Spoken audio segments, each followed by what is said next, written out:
everyone. Welcome to Homework 6. This is factoring and solving binomials. So this is your second lesson on factoring. And so again, you've got a lot of different lessons in your pre-calculus class that you're going to need factoring for. And factoring is not going to go away after you get done with pre-calculus. It's going to be in Calc 1 and all the way through your math classes. So literally, if there's nothing else you learn from this pre-calc companion lab, please learn factoring. It will make it so much easier. This one should be a lot shorter of a lesson. So it says right here that there are two types of quadratics that are binomials, which means it has two terms. Last time it was trinomials with three. This one's binomials. Since a cannot equal 0, you can either have b equals 0 or c equals 0. So your quadratic is ax squared plus bx plus c.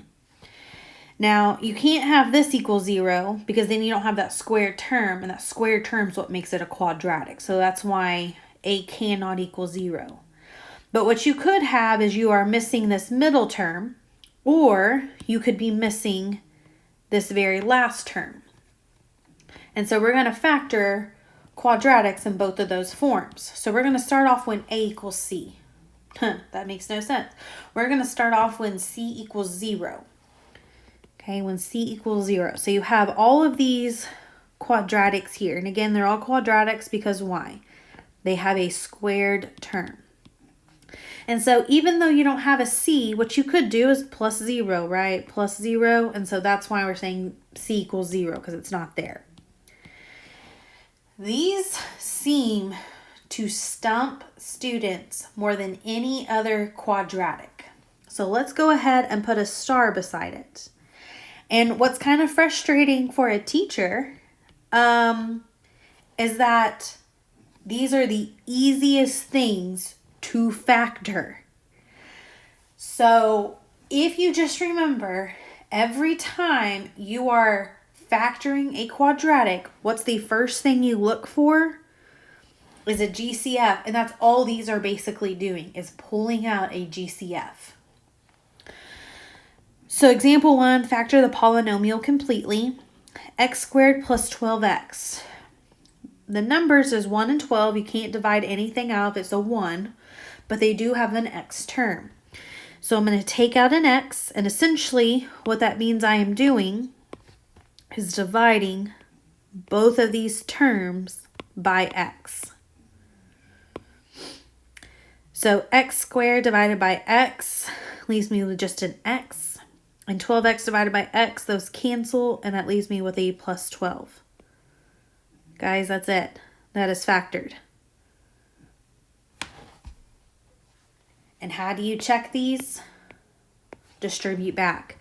X times x gets me that x squared, and x times 12 gets me that 12x. That is literally it. B, x squared minus 7x. What can I divide out of both of them? They both have an x term. So x squared divided by x is x. Negative 7x divided by x is a negative 7. That is it. C, 15x squared plus 25x. 15 and 25 both end in a 5, so I can take out a 5. And they both have an x, so my GCF here is 5x.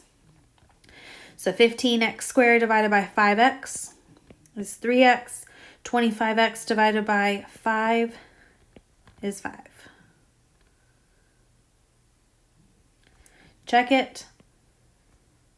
5x times 3x gives me 15x squared. 5x times 5 is 25x. D, what can I take out of both of them? 6 and 12 are both divisible by 6, and they both have an x.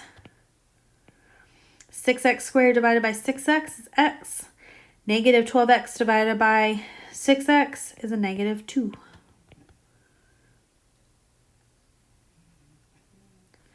Distribute back. 6x times x is 6x squared. 6x times negative 2 gets me back to negative 12. So, do you see why those frustrate us as teachers? Okay, those are the easiest things to factor. If you can just remember any quadratic or anything you are factoring, check a GCF first. This next part is now we are missing that b term, right? We've got ax squared minus c. And it does have to be a minus c. It can't be a positive because this is called, more commonly called as the difference of squares or difference of two squares.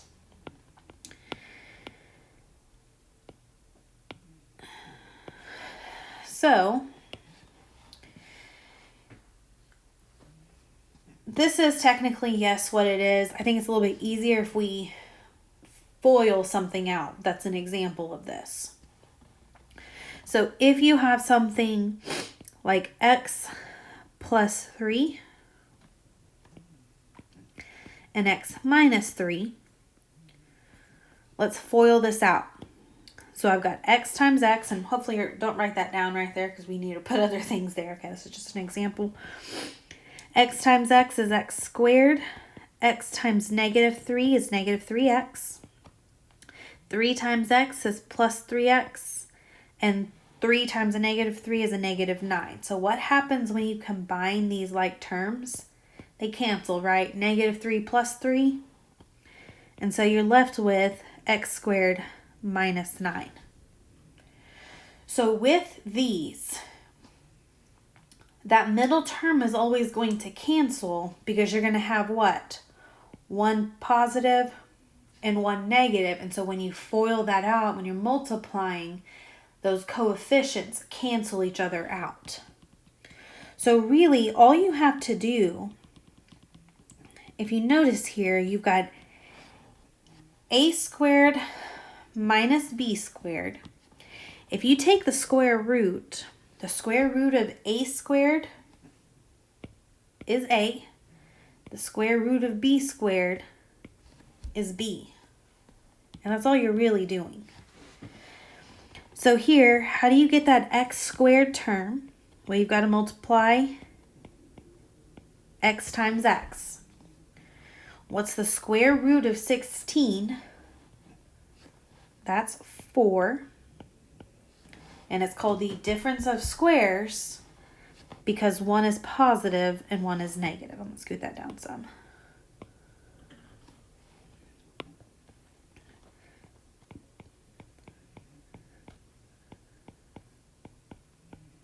Okay, and so one, that has to be positive and negative to get rid of that b term, and plus it's a negative 16. How do you get a negative number? You got to multiply a positive times a negative.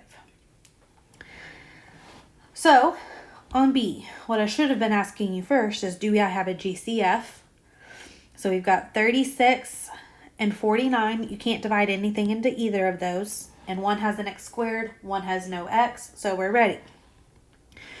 So what is the square root of 36x? What number do you have to multiply together to get that? And that's going to be 6x times 6x. 6x times 6x gets me 36x. What's the square root of 49? That's 7. So one's a plus, one's a minus.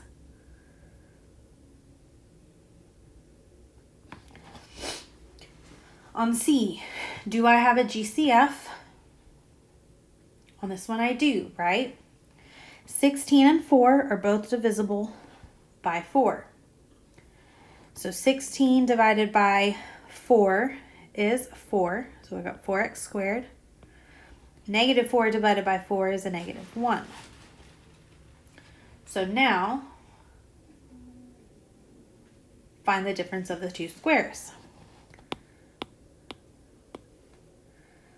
So take the square root of both of those. So I'm going to bring my GCF 4 down. The square root of 4x squared is 2x. The square root of 1 is 1. And one's a plus, one's a minus. Doesn't matter which.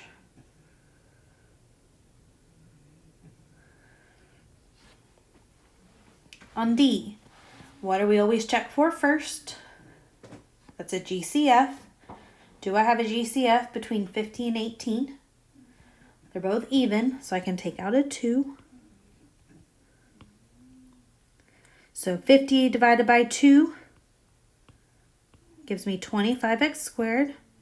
18 divided by 2 leaves me with a negative 9. So take the square root of both. Bring down your 2. Square root of 25x squared is 5x.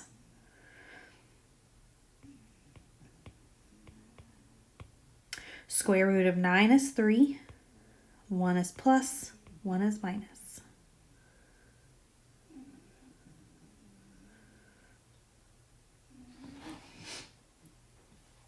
Okay, that's pretty much the whole lesson. On this next page here, though, now I have mixed them up, and now we're solving. One, it tells me to solve.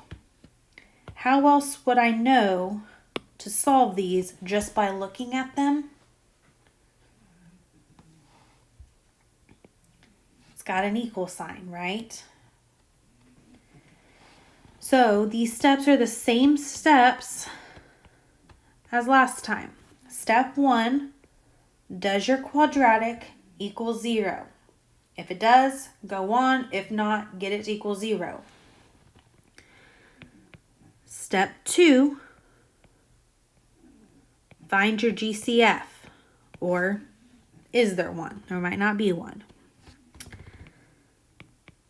Step 3 is to factor it. And then step 4 is to set it equal to 0 and solve. So in example 3, does it equal 0? Yes, it does. Does it have a GCF? No, it does not. So let's factor. Because it's missing that C term, or sorry. Because it is missing that B term, this is a difference of squares. So take the square root of both. How do you get to 9x squared? You multiply 3x times 3x. How do you get to 64? That's 8. 1 is a plus, 1 is a minus. So step 4, set them equal to 0. So I've got 3x plus 8 equals 0, and 3x minus 8 equals 0. Here we're going to subtract the 8. So 3x equals negative 8. And then divide. And I've got x equals negative 8/3. Okay, these have a little bit more steps to solve, but that shouldn't be an issue, right? Add your 8 over. 3x equals 8. Divide by 3. So x equals 8/3. Okay, and so that's kind of hard to read. When you have a difference of squares, though, it's always going to be one positive of this number, one negative of that number. So in my math lab, you're going to have this little plus or minus button. And that means 2 answers there. So you could just put in plus or minus 8/3 as your answer rather than keying them in twice.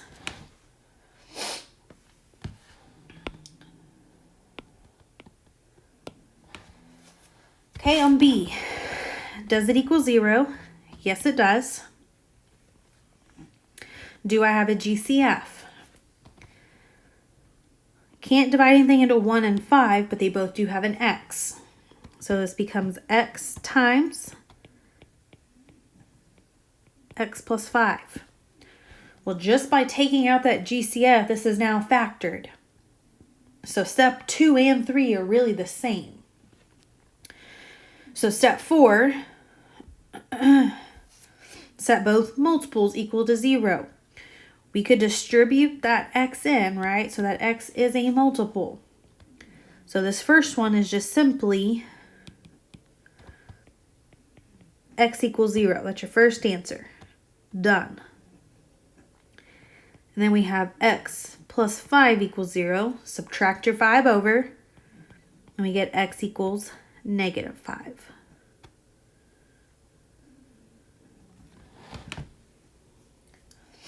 On C, there is actually 2 ways to solve this. There's actually 2 ways to solve A as well. If you've gone through, I think it's the square root property, you could technically use the square root property on C. But because we are factoring on this, we're going to use factoring rather than that property. But just know that the way I'm solving this it's not just the only way to solve it, but it's actually probably not even the easiest way to solve it. But if we're going through our steps, does it equal 0? And it does not. So how do we do that? You could move your x squared over by subtracting it, but typically you want your squared term to stay positive. So we're going to move that 144 over. How do you do that? You're going to subtract it from both sides. Right, so I've got x squared minus 144. So step 1 is complete. Step 2, do I have a GCF? And I do not, so now let's factor. So take the square root of both of these sides. That's going to give me with an x plus 12 and an x minus 12. So now that it is factored, use your 0 factor property. And I've got x plus 12 equals 0. And I've got x minus 12 equals 0. So here, add your 12 over to get x equals 12. Here, subtract it to get x equals -12. So my final answer is x equals -12, comma 12, or you can just say plus or minus 12.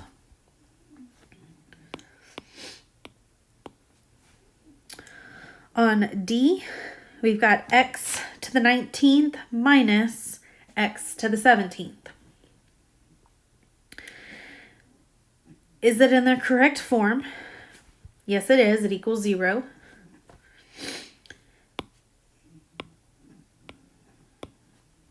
So does it have a GCF? You better believe it. You've got 19x's here, 17x's here. How many can you take out of both? 17. So I've got x to the 17th times, and let me go ahead and do this in a different color.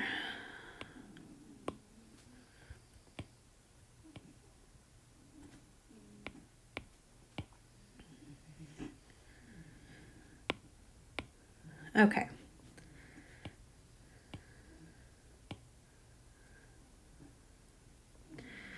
So x to the 17th, when I divide this by 17, that gives me x squared. When I divide this by x to the 17th, that cancels, but that doesn't mean it goes away. You got to put that placeholder of 1. So now when you distribute, that gives me x to the 19th, and that gives me x to the 17th. You do need to put that placeholder of 1. And what is going on?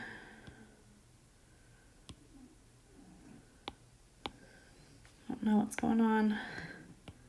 Okay.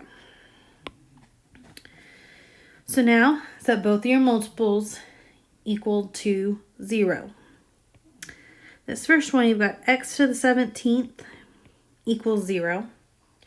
What you are technically doing is taking this 17th root to both sides. So you'd have the 17th root of x to the 17th and the 17th root of 0. Well, any root to 0 is 0. So x equals 0. Okay, that's your first answer there. Here, though, we've got a difference of squares. Why does that keep doing that? Okay.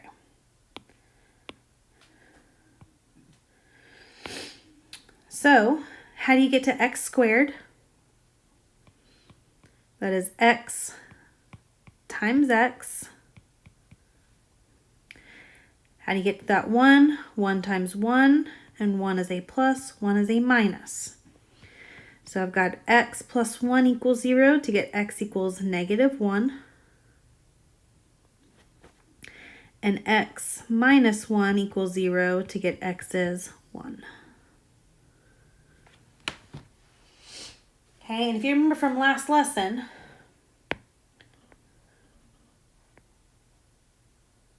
remember this highest exponent tells you how many possible answers you have. So there was a possible of 19 different answers. Luckily, we only have 2 there. Okay, on E, does it equal 0? Yes, it does. So take out your GCF. What is my GCF here? Or do I even have one? And we do. It's going to be 25. So I've got 25. 100 divided by 25 is 4. 25 divided by 25 is 1. How many possible answers do I have here? I only have 2, right? That's the highest exponent, so let's keep that in mind. All right, because this is missing a middle term, it's missing our b term, it's a difference of squares. So how do I get to 4x squared? That's 2x times 2x. And how do I get to 1? 1 and 1. So now solve. If I set this equal to 0, 25 equals 0 doesn't make sense. So that's not an answer there. So I'm just going to kind of ignore that when it comes to actually solving. So here we have 2x plus 1 equals 0. And then we have 2x minus 1 equals 0. I've kind of ran out of room here. But on this one, you would subtract the 1, divide by 2. On this one, we would add the 1, divide by 2. So our answers are x equals plus or minus a half. We're going to add and subtract the 1 and then divide by the 2. So plus or minus. Okay, and then on F. Step 1, does it equal 0? And it does not. So we could move this over. It really doesn't matter. But typically, again, you want to keep that x squared term positive. So I'm going to move this over by adding 3x. So that means I've got 15x squared plus 3x equals 0. Next, do I have a GCF? And I do. 15 and 3 are both divisible by 3, and they both have an x term, so 3x. So 15 divided by 3 is 5x squared divided by x is x, and then 3x divided by 3x is 1. So set both of your multiples equal to 0. 3x equals 0. Divide by 3. And we've got x is 0. Right, okay, and so I kind of skipped a step, didn't I? I asked if we had a GCF, but really when I took out that GCF, it took care of factoring as well. So now I'm right here. And then we have 5x plus 1 equals 0. Subtract your 1. So 5x equals negative 1. Divide by 5. And so x equals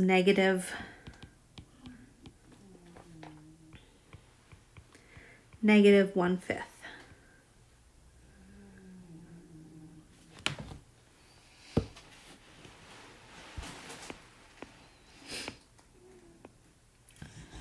And then our last section, find the x-intercept of the graph.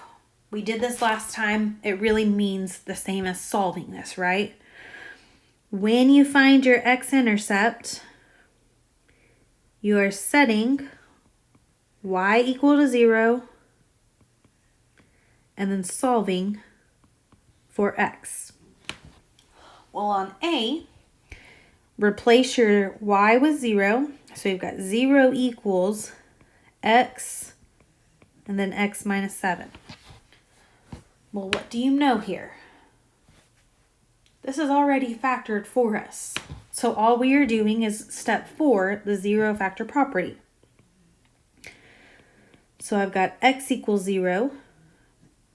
And again, because they want the x-intercept, if they need this as an ordered pair, this is 0, 0. And then we've got x minus 7 equals 0. Add that 7 over to get x equals 7. Ordered pair would be 7, 0. Excuse me, guys. I'm so sorry.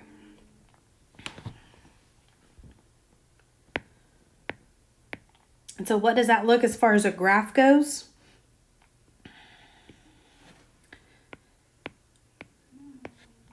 Means my parabola is crossing at the origin.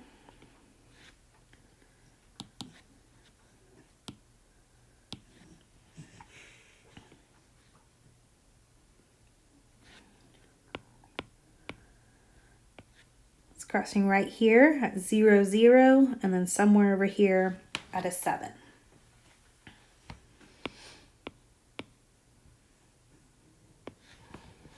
Okay, same thing on B. Set your y equal to 0.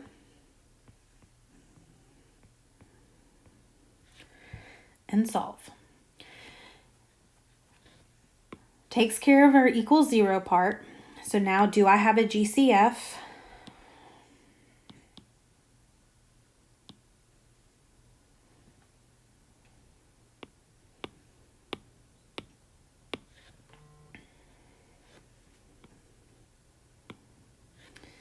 Kind of being weird, guys. I'm so sorry. Okay, do I have a GCF? And I do. I've got 7. So that gives me 7 times x squared minus 4.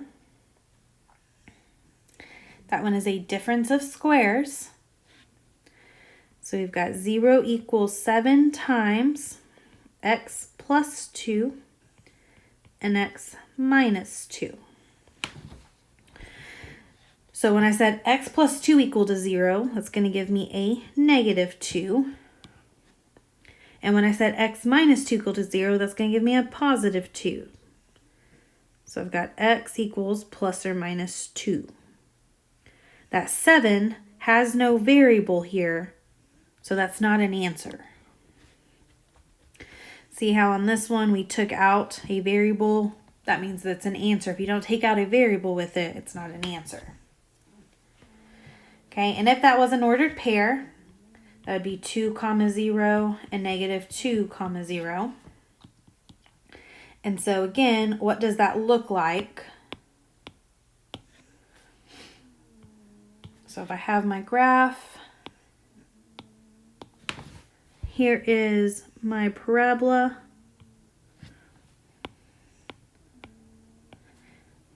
And it's crossing right here at negative 2 and 2.